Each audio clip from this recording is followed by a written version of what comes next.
Maybe I'll be Tracer. I'm already Tracer.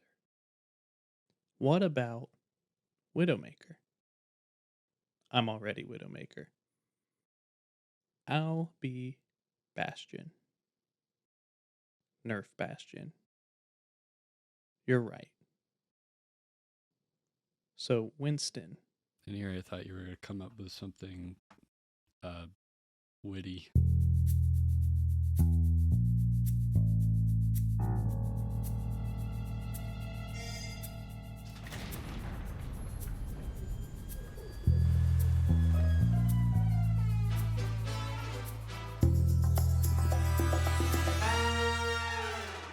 Hey, everybody. Welcome back to Multiplayer Vault, brought to you by Baritone Studios. I'm Sky, And I'm Evan.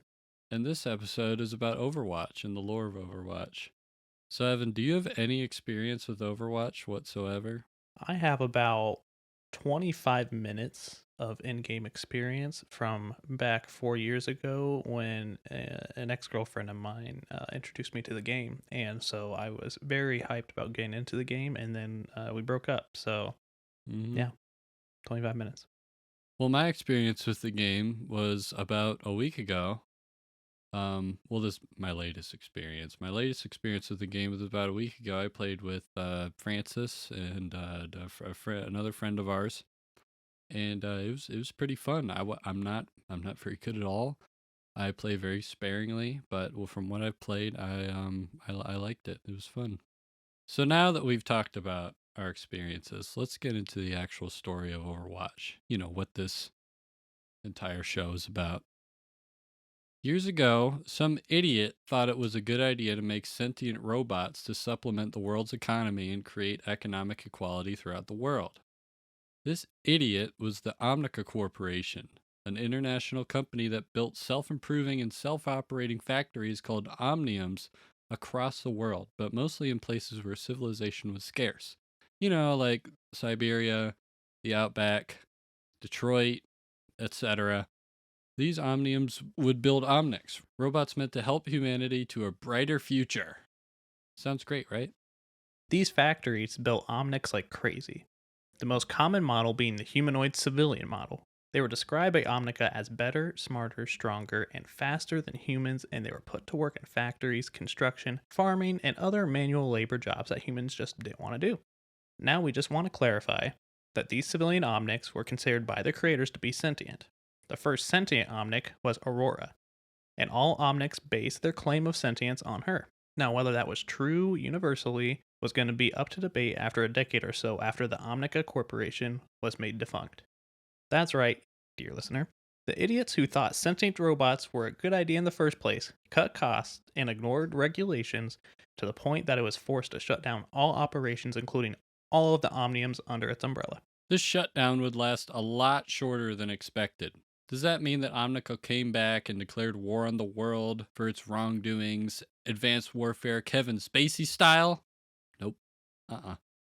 The Omniums turned themselves back on, like Skynet or something, and began to create Omnics for warfare like the Bastion and Titan models and started attacking whatever humans were closest. The Omnium in Siberia started the whole shebang called the Omnic Crisis. Call it a crisis all you want, but this was a world war being waged by all people on every part of the globe. Different countries had their own ways of fighting the Omnics. Russia created the uh-oh. Svitogor? Svitogor? Russia created the Svitogor line of manned robots. Germany formed the Crusaders, who were a group of soldiers decked out in power armor and rocket-powered melee weapons. And the U.S. created the Soldier Enhancement Program to make a bunch of Captain Americas. All attempts to beat the Omnics failed, so the UN created Overwatch. Overwatch consisted of the world's best ragtag group of soldiers, scientists, adventurers, and other oddities, and they were put to work taking down the command structure. The organization was put under the overall command of Gabriel Reyes, a member of the Super Soldier program we mentioned a moment earlier.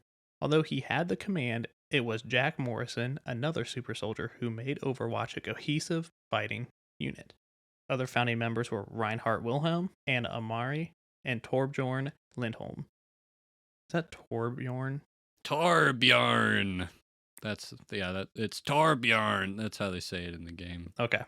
Other founding members were Reinhard Wilhelm, Anna Amari, and Torbjorn Lindholm.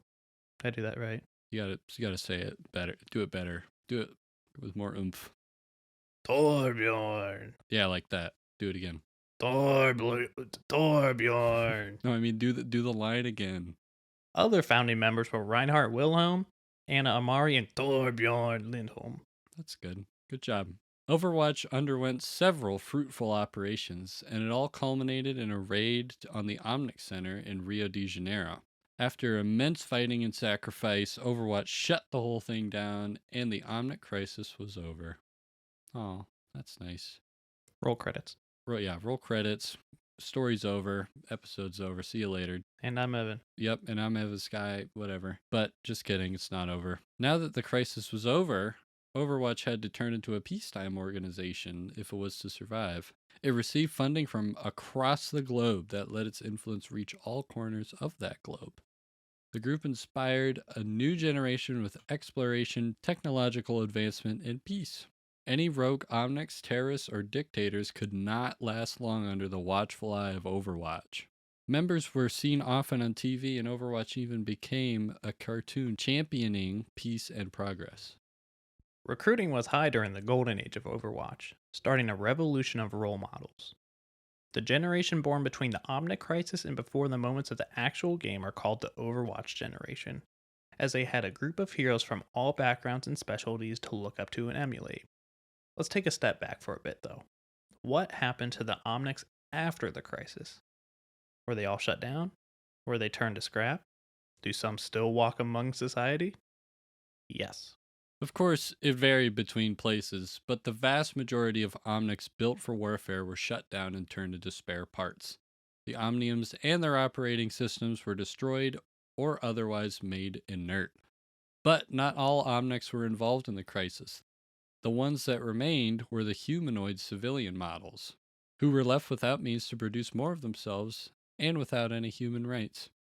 After the crisis, anti-Omnic violence permeated in every country, but some were more tolerant than others. One of the places less tolerant is the UK, where Omnics are given more or less the right to never be seen as anything but property and a tool. This causes civil unrest as Omnics are unhappy with their treatment as basically factory implements. In the US, Omnics were similarly treated, being sold and wagered upon in auctions and criminal activities until Congress outlawed these kind of enterprises. In Australia, the Omnics were given a reserve to live on in the outback. That's outback with a capital O. Displacing many human locals who created the Australian Liberation Front, a vehemently anti-Omnic paramilitary group. What does that word even mean? It's vehemently. It means like extremely. I've never heard of that. You've never heard of vehemently? I have never heard of that. Okay, this is definitely going in the episode. I just publicly shamed you for not knowing what vehemently meant. I've never heard of that word. Displacing many human locals who created the Australian Liberation Front, an extremely anti-Omnic paramilitary group that would soon destroy the outback Omnium, inadvertently turning the bush, with a capital B, into a radioactive wasteland. Now Omnics are thrown into the scrapyard, with a capital S, a fighting arena in the outback, with a capital O, where they're forced to fight for the inhabitants' amusement. On the complete opposite end of the spectrum, a city in the African savannah called Numbani became a bastion of human Omnic equality, allowing for Omnics to be treated as any other person. But between the extremes, Omnics were generally treated similarly to people of color and immigrants in 20th century America. Relegated to work the blue-collar, hard jobs that were common for low-income groups to work, never being allowed to advance past the base level of employment, and were, in some countries, not even paid as employers would justify as the Omnics not needing the same basic necessities that humans do. Along with the fear that humans felt toward the Omnics, many doubted their actual sentience and wondered why Omnics should even be given full rights as people under the law. This debate spread across the globe. As it occurs, the Omnics weren't going to sit around and do nothing. Shortly after the crisis, Omnics would develop their own culture, most notably the Shambali, a religious group of Omnics that rose up after experiencing what they called a spiritual awakening, which tells of the soul of an Omnic. An Omnic could be given replacement parts or repaired, but when an Omnic is killed, it does not come back. It's frowned upon in Omnic culture to repair a dead, quote unquote, Omnic, as it would not come back as the same entity. Omnics are also limited in population because of the shutdown of the Oniums, so every death of an Omnic is severely felt throughout the Omnic society. Omnics even have their own language called Omnicode that evolved into a spoken dialect and created music and storytelling unique to Omnic culture. In terms of how Omnics see humans, some, like the Shambali, feel that human and Omnic cultures can mix and learn from each other. But many Omnics are distasteful of human culture, and some don't even understand it at all, at like a basic level. It's this disconnect that creates disdain between humans and Omnics after the traumas of the crisis were over. So now that we've gone over the aftermath of the crisis, let's go back to Overwatch itself. 20 years since its inception sees its influence waning. It has come up against very powerful enemies like Talon, the Shimada clan, and public suspicion. Overwatch's efforts to thwart these threats have been unsuccessful as Talon grows in power. The Shimadas remain elusive, and skepticism of the people becomes more and more intense. Now, what's with all this skepticism from the people? Didn't they love Overwatch? I mean, they named an entire generation after them, for God's sake. Well, Overwatch never had a shortage of critics throughout its time, but when criticisms went from soldiers shouldn't be celebrities or such a small group of people shouldn't have this much influence over the world to Overwatch is full of war criminals, then it became a problem for the organization. Left and right allegations of human rights abuses, corruption, and negligence made the world pretty standoffish towards the whole idea of Overwatch as an organization. The event that became the first part of Overwatch's downfall was the Venice incident. An Overwatch facility in Oslo was attacked, and Jack Morrison led an investigation to figure out who perpetrated it. Meeting in Rome, Overwatch members confirmed that Antonio Bartolotti, a leader of Talon, was behind the attack. Gabriel Reyes suggested to Morrison that Blackwatch should lead an off the books mission to kidnap Bartolotti, and Morrison give the mission the green light. Okay, so dear listener, you're probably wondering, what on earth is Blackwatch? You guys didn't say anything about that. Well, here's some background for you. Don't leave yet. We're not that. What's the word? Cute. Now, don't leave yet. We're not that, we're not that stupid. During the reorganization of Overwatch after the Omnic Crisis, Jack Morrison was given full command of the overall structure of Overwatch, and Gabriel Reyes had to step down and become leader of Blackwatch, which that would come to be more important later. So Blackwatch is a secret subsect of Overwatch meant to work in the shadows and pull the strings to keep peace throughout the world. So Reyes and some other Blackwatch members successfully kidnap Bartolotti. But instead of taking him in, Reyes acts on his own volition and just straight up kills the guy, committing murder and blowing Blackwatch's cover. Not only was everyone upset with the fact that Blackwatch even existed, but they were furious that their members included criminals and ne'er-do-wells like former Shimada clan's Genji Shimada and disgraced scientist Moira O'Darin. Allegations of assassination, kidnappings, and torture against Overwatch and now Blackwatch continued as a new threat arose in the UK. Tired of being treated like property, an extremist Omnic group called Null Sector rebuilt dozens of Omnic models shut down after the crisis and began a violent uprising in London, killing thousands of people and taking the London mayor and 100 others hostage in King's Row. Despite the crisis, the UK Prime Minister told Overwatch to stay away and to not interfere with the attack. They wanted nothing to do with the organization. Morrison, believing he was doing the right thing, ignored the PM and sent in agents anyways. While they successfully halted the uprising, curbing the air defenses and shutting down the factory, all the world could see was Overwatch deliberately disregarding a sovereign country's wishes. The UN would pressure Morrison to shut down Overwatch in the coming year, but he felt an opportunity arose to save the group when agents captured Maximilian, a leader of the Talon. Maximilian Maximilian agreed to reveal the location of Talon's ringmaster, Doomfist. All is sunshine and rainbows. Not really. Until kaboom!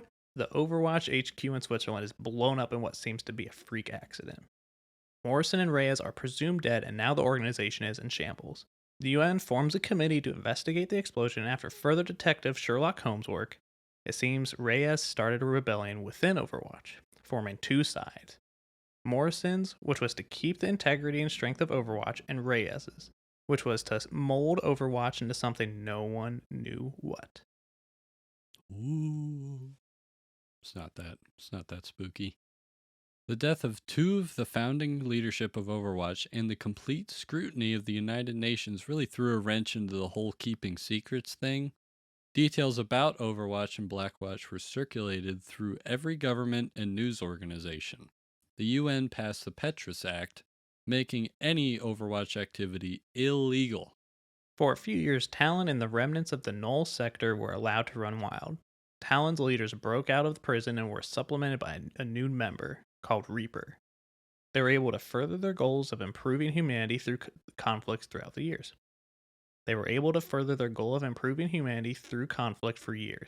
Several Overwatch bases were raided by a mysterious figure only known as 76. He would go on to steal weapons and data from the facilities and left no casualties. A report of the mysterious person's surgical and non-lethal combat and what he stole confirmed to May that this man was in fact Jack Morrison, as his body was never recovered. In a faraway observatory called Watchpoint Gibraltar, a sentient super genius gorilla and former Overwatch member named Winston was attacked by Talon and their new favorite child, Reaper. Winston was able to stop them from taking the facility and decided it was time to recall Overwatch despite the Petrus Act. Many immediately answered the call, and a new Overwatch was back in action. Meanwhile, Soldier 76 was on the hunt. Who was he hunting? Why, Gabriel Reyes, of course. He knew Reyes was alive somewhere, and he wasn't going to stop until he found out where. During a lead to contact a bounty hunter, Morrison heard Reyes' voice ring out from a radio he stole from an incapacitated guard. Feeling his prey to be close, Morrison grabbed another guard, demanding to know where Reyes was. But he was taken back by surprise by Reaper, catching a shotgun blast in the back. Morrison survived, but barely. For some more twists and turns, Reaper reveals himself to be Gabriel Reyes, augmented by more experiments thanks to Talon, and it's now and will always be known as Reaper. The poor guy barely escaped the encounter with his life thanks to another presumed dead friend named Anna Amari. So Overwatch is back up and running again, baby. Now, it may be a group of fugitives as of now, but, come on. They're back without the morality measuring contest between Morrison and Reyes. What could go wrong? They do some cool stuff against Talon, like stopping them from stealing Doomfist's gauntlet back, but the end-all be-all is when the Null sector comes back and attacks Paris.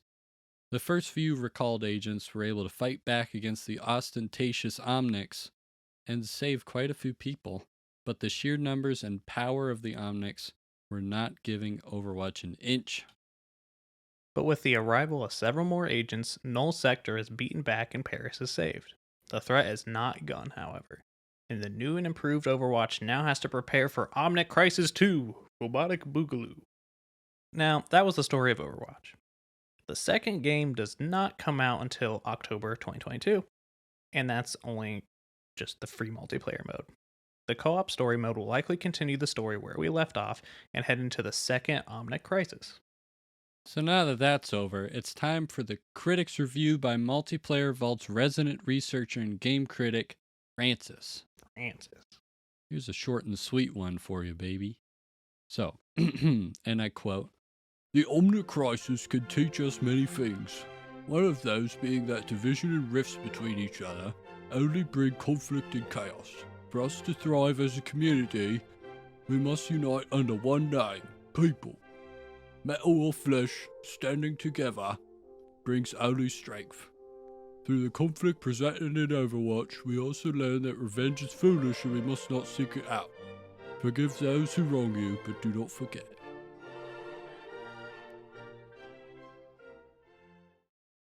Wise words, Francis. Wise words. Good. Let's clap. We love you, Francis. So that was the lore and story of Overwatch. So thank you all for joining us for this profile episode of Overwatch by Multiplayer Vault. Make sure to tune in for the next episode where we will discuss this a little more in depth, but it is a little more laid back, so give it a listen. Research for this episode was done by John Ekstrom and Francis. Audio direction by yours truly, Evan Barr. If you enjoy the podcast or like to heavily criticize us, feel free to reach out. You can find our socials down below or just look up Baritone Studios, with bear spelled like a bear, on Instagram, Twitter, YouTube, Carrier Pigeon, Rocks, Smoke signals. the rocks like on the beaches that spell out help. Oh, what about those big like ears that they made on like the English channel? It's like before like sonar and stuff. What are you talking Anyways, about? so well, like the I think like the British made these big cement ears that would Oh, capture a sound from across the channel and they could hear stuff. It was like before sonar or like, I guess a different type of sonar. I don't know. I don't know much about it. I just know it exists. also make sure to give us a review on whatever your listening platform is. Not only will it help us reach other potential listeners, but it also lets us know you enjoy our content and would like to see more. Ears. Yeah, big ears. Yeah, use those big ears. Once again, thank you all for tuning into our episode of Overwatch.